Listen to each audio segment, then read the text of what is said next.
I'd asked her to watch him for 5 minutes while I put in a load of laundry. But when I looked at the baby monitor, the room was empty. My newborn was alone, still, silent. My mother-in-law left my newborn alone. When I rushed upstairs and confronted her, she didn't even flinch. "You worry too much. This is why you're exhausted," she said, like I was the problem. I didn't yell. I just looked her in the eye and said, "I recorded everything." She went pale. "My name is Hannah.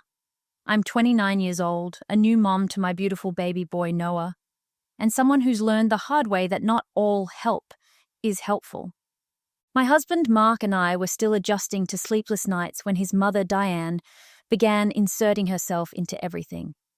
She raised Mark alone, and ever since Noah was born, she's made it clear she thinks that makes her the authority on all things parenting. At first I tried to be grateful, I really did, but Diane's version of help felt more like sabotage. One time, just 2 weeks after we got home from the hospital, I'd gone to the kitchen for a snack, maybe 5 minutes. When I came back, Diane was rocking Noah in the nursery, cooing. Sweet, right? Until I heard what she was whispering. She was telling my newborn, "Your mommy doesn't know what she's doing. Nana's going to take care of you. Don't worry, you'll be with me soon." I stood outside the door, frozen. Then I remembered the baby monitor records audio. I saved that clip in a folder called "In Case She Tries Something," because something told me she would. I wish I could say that was the last time Diane crossed a line, but it was just the beginning. After the "Nana's going to take care of you" incident, I started watching her more closely, quietly, strategically. I didn't tell Mark. I didn't want to start a war over something that hadn't technically happened yet. Instead, I started keeping little notes in my phone, date, time, what she said, what she did. And I turned on the audio feature on the baby monitor every time she was alone with Noah. What I saw and heard over the next few weeks made my skin crawl. There was the time she refused to put him down for a nap, saying, "He's not tired. He just wants to be held like his Nana always did with Mark." The time she accidentally dropped his pacifier on the floor and said, "He doesn't need this anyway. It's making him weak." And once, while I was in the shower, she actually blew out a scented candle in the nursery, scolding me afterward for polluting his lungs. Each time, she had a way of turning things around to make me feel like I was overreacting. Like I was just an anxious, hormonal new mom who needed to relax. But the worst moment came 3 weeks later. Mark had to fly out for a work trip, and Diane insisted on coming over to help. I said no at first, but she wore me down. "Just let me come for an hour or two each day," she said. "I'll stay out of your way." That first morning, I was in the laundry room, folding clothes, when I glanced at the baby monitor. Diane was in the nursery, rocking Noah. I could hear her humming through the audio. But then, silence. At first I thought the monitor had glitched. I stared at the screen. Blank crib, empty glider, no movement. I tapped the camera. Nothing. The room was just still. My heart began to race. I ran upstairs. I found her in the living room, scrolling through Facebook on her phone. Alone. I froze. "Where's Noah?" She looked up like I'd asked what time it was. "In his room, I guess," she said, totally unfazed. I rushed past her, into the nursery, and there he was, lying in his crib, awake, alone, no blanket, just staring up at the ceiling with wide, blinking eyes. When I picked him up, he whimpered and curled into my chest. That's when I confronted her. "You left him alone," I said, trying to keep my voice steady. She didn't flinch. "You worry too much," she said. "This is why you're exhausted." Like I was the crazy one. Like I was just being dramatic. like leaving a 3-week-old baby unattended was normal. I didn't yell, I didn't scream. I just looked her straight in the eyes and said, I recorded everything. And that's when she went pale. Her expression cracked for the first time since Noah was born. She opened her mouth to say something, but nothing came out. I could see her calculating, trying to figure out if I was bluffing. I wasn't. The footage from the baby monitor showed exactly what I said it would. Her leaving the room while Noah was wide awake and staying gone for nearly 12 minutes. When I showed Mark that evening, he was stunned. He just kept repeating, I can't believe she did that. But I could. I'd seen it coming. I'd felt it in my bones, and now I was done pretending. After that day, I stopped letting Diane anywhere near Noah without me in the room. I didn't make a scene, I didn't scream, and I didn't ask her to leave. Instead, I smiled. I thanked her for her help. And then I started quietly shutting her out, systematically, completely, and legally. First, I bought a new baby monitor. One with better camera angles, backup, cloud storage, and a motion log. I even added a hidden camera in the living room, just in case she ever tried anything when visiting. Then, I made an appointment with a family law attorney. I needed to know my rights, not just as a mother, but as someone trying to prevent future insanity. I asked about emergency custody protections. I asked about restraining orders. I even asked about grandparents' rights, because something in Diane's voice that day, when she whispered, "You'll be with me soon," had lodged in my brain like a splinter. My lawyer didn't laugh. She told me I wasn't crazy, that I was being proactive. She helped me draft a notarized letter, one that explicitly stated Diane was not to be left alone with my son, under any circumstance. I didn't need it yet, but I'd have it ready. Meanwhile, I created a new shared photo folder for family, one that Diane wasn't invited to. I limited what she could see on social media. No more posts about Noah's milestones. No more check-ins or tagged locations. Then came the digital trail. I organized everything, every audio clip, every saved video, every bizarre text she'd sent me about raising Noah the right way. I compiled it into a locked folder on my drive called Operation Boundaries. I even made a printed binder copy labeled "For Mark if things go south." Mark noticed I was pulling away, but he didn't push. He was processing too, watching the woman who raised him unravel in slow motion. He didn't defend her, but he didn't quite know what to do either. That was fine, because I knew exactly what I needed to do. One morning, a week after the nursery incident, Diane texted, "Coming by today. I'll take him for a walk so you can nap." I stared at the screen. The nerve. I replied, "We're not doing unannounced visits right now. Noah's schedule has changed." She texted back, "You're being overly controlling. This is my grandson." I didn't respond. I simply saved the screenshot. The next day, a gift basket arrived on our porch. Lavender lotion, tea, and a note that said, "You're tired, let me help. You'll thank me someday." I threw it straight in the trash, and that night I took one last quiet step. I added a password to our building's call box. Diane couldn't buzz herself in anymore. I was done playing nice. I wasn't preparing for a fight. I was building a fortress. If you've ever had to smile through someone's manipulation just to keep the peace, hit that subscribe button. We share empowering stories daily. 2 days later, Diane showed up unannounced. I didn't buzz her in. She called my cell 3 times, then left a voicemail drenched in faux concern. "I just wanted to see Noah. I was right downstairs. You're being so cold lately. This isn't like you." No mention of what she'd done. No apology. Just emotional manipulation, served with a sugar-sweet tone. So I struck. I sent her a carefully written message. Calm, professional, emotionless. "Hi, Diane. For now, all visits need to be scheduled in advance, with both Mark and me present. Noah's pediatrician also advised against outside walks with anyone but parents due to his age and immune system. We'll reassess in the future. Thank you for understanding. She read it. No reply. The next morning, I received an email. Not a text, an email, titled, "You're keeping me from my grandson." It was a 5-paragraph guilt trip about how I was destroying the bond between a grandmother and her first grandchild, and how she was worried I was overwhelmed and not coping well. She CC'd Mark. Classic Diane. Turn concern into a weapon and drag her son into it. I didn't reply. I just forwarded it to the folder marked Legal Grandparent Contact.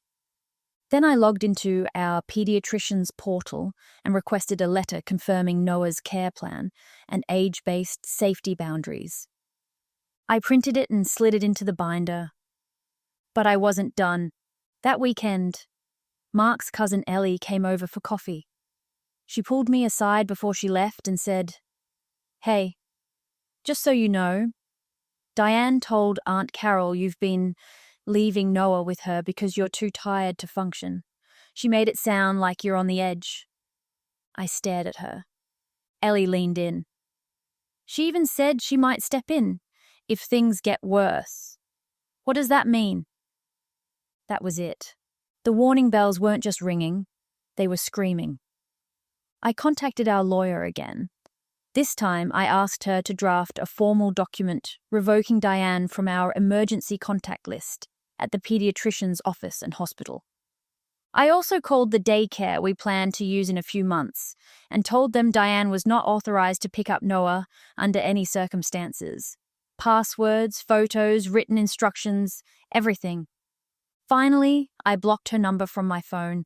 She could go through Mark if she needed to reach us.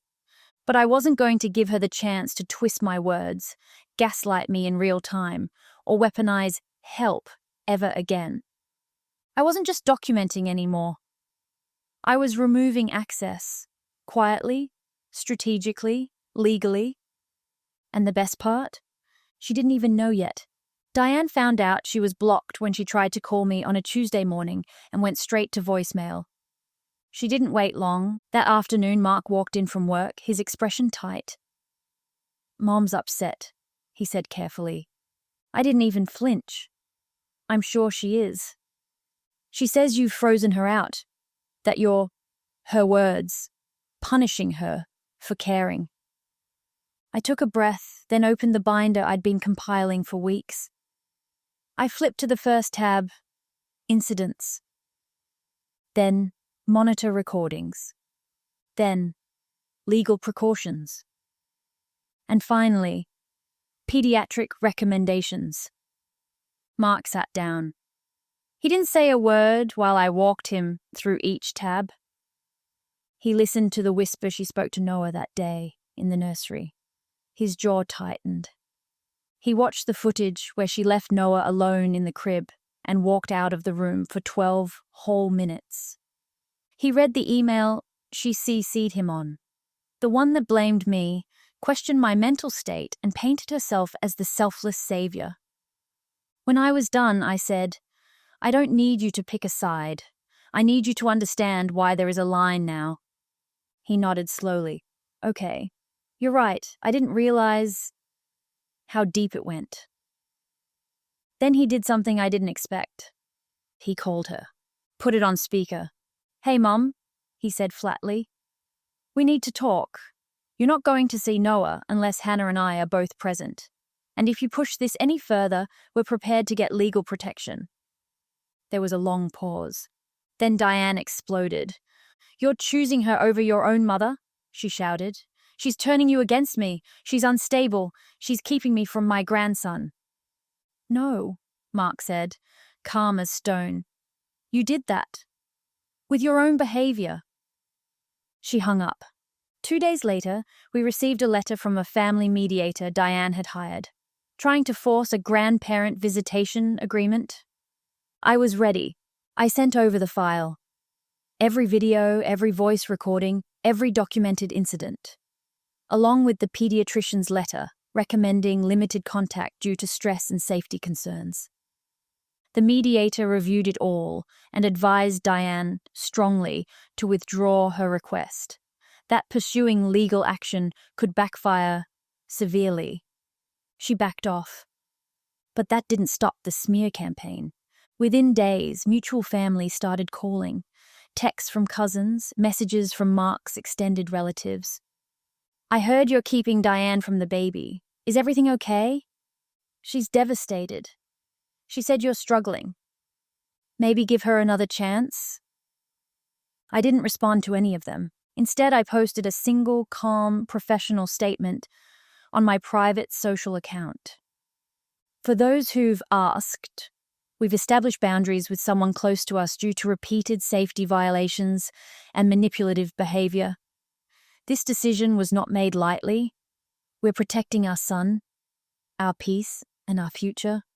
Please respect our privacy." Within an hour, half the comments vanished.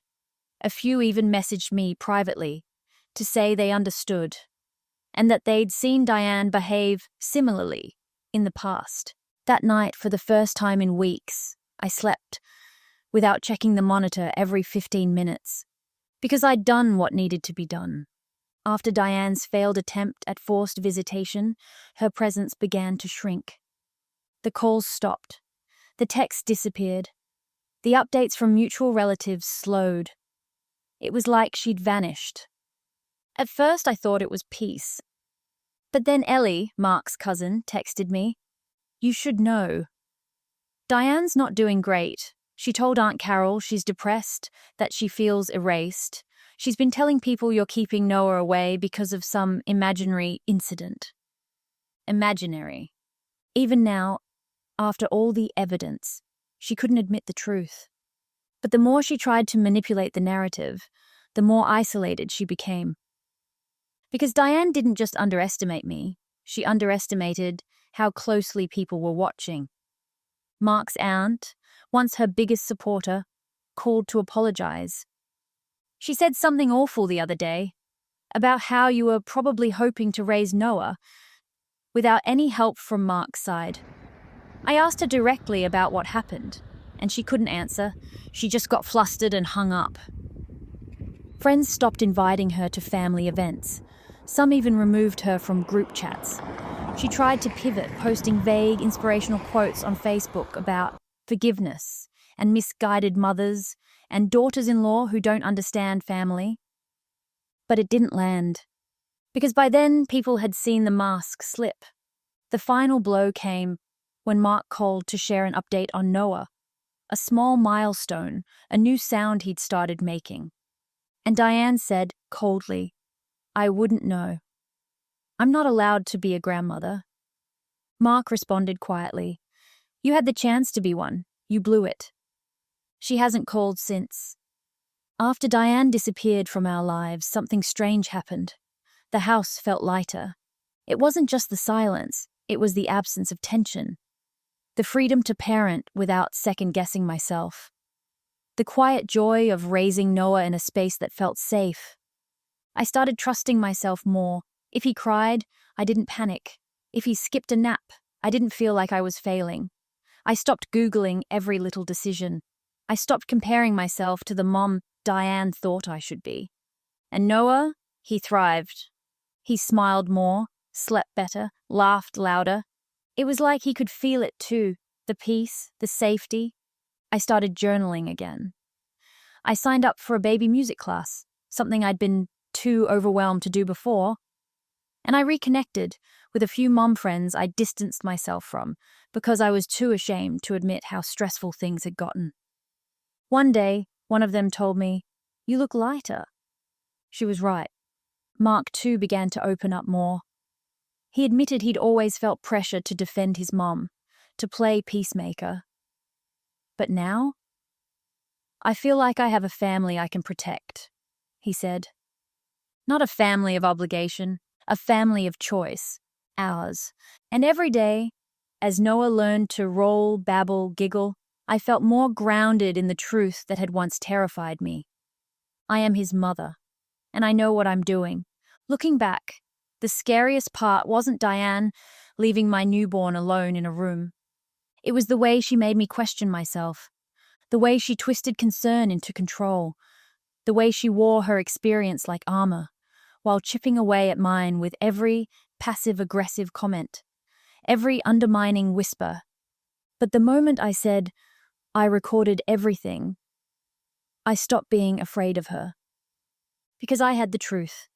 And the truth, once spoken, doesn't go back into hiding.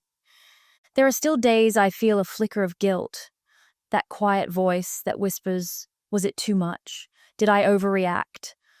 But then I look at my son, healthy, safe, loved, thriving, and I remember that the strongest thing a mother can do is protect her peace. Because a peaceful mother is a powerful one. So no, I didn't overreact. I acted like a mother. And I'd do it again, in a heartbeat. Because setting boundaries isn't cruelty, it's clarity. And sometimes the most loving thing you can say is no more.